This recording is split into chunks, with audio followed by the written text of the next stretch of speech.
Hello guys, यो चाहिँ गरिबको चाहिँ आज रेसिपी देखाइरहेको छु है।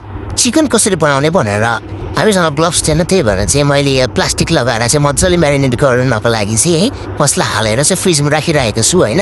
अनि फ्रिजमा एकछिन राखिसकेपछि चाहिँ निकाल्दिने हो। यो चाहिँ मेरो बुढीको रेसिपी हो हैन। अनि त्यसपछि मैले भोइस ओभर गर्दैछु। ओके गाइज, अब त्यो कराईमा तकलाएर तेल तताइदिने हामीले हैन। अनि तेल तताइसकेपछि अघि म्यारिनेट गरेर राखेको मासु चाहिँ निकालेर तातो कराईमा चाहिँ झ्याङ पारेर चलाइदिने। चलाइदिए पछाडि चाहिँ के हुन्छ भन्दाखेरि चाहिँ त्यो मासु चाहिँ मजाले चाहिँ ब्राउन हुने गरी पकाउने। अनि अलिकति मेरो बुढीको ढङ्ग छैन, गाई चाहिँ यताउति लगाइहाल्छ, मासु पनि डढाइहालिन्छ। मैले चाहिँ बिस्तारै बिस्तारै गराइ भनेर सिकाउँदै थिएँ होइन। म चाहिँ मास्टर सेफ, मेरो बुढी चाहिँ हेल्पर हो है।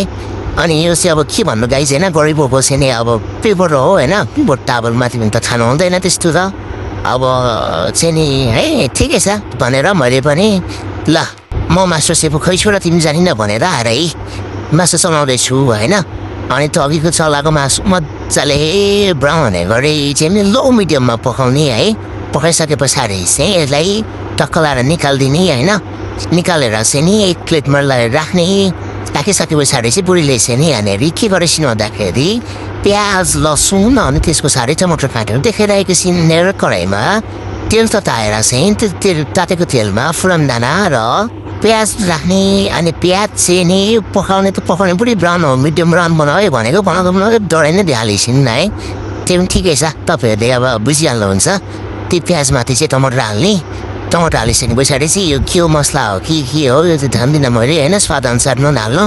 त्यस पछाडि चाहिँ नि अरू के हाल्छन् भन्दाखेरि मसला आयो मसला पनि आयो गाइज, त्यो मसला पनि हालिदिने। अनि मजाले चलाउने है। टमाटर पकाउनलाई चाहिँ पानी हालिदिने। पानी हालिदिइसके पछाडि चाहिँ हामी कुच्चीको पेडले छोप्ने। तपाईँको राम्रोसँगले पनि छोप्दा हुन्छ।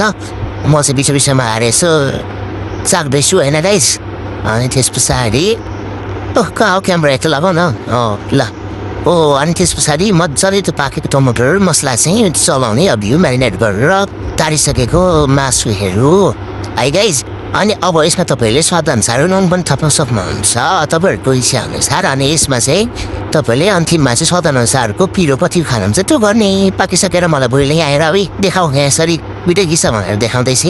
अनि मेरो छोरी चाहिँ मासु खाने भनिरहेको थिइन्, उसलाई पनि एक प्लेट मासु दिएको थिइन् बसेर मासु भन्दैछिन्। उफ यो कहाँबाट आयो भेज पार्टीहरू।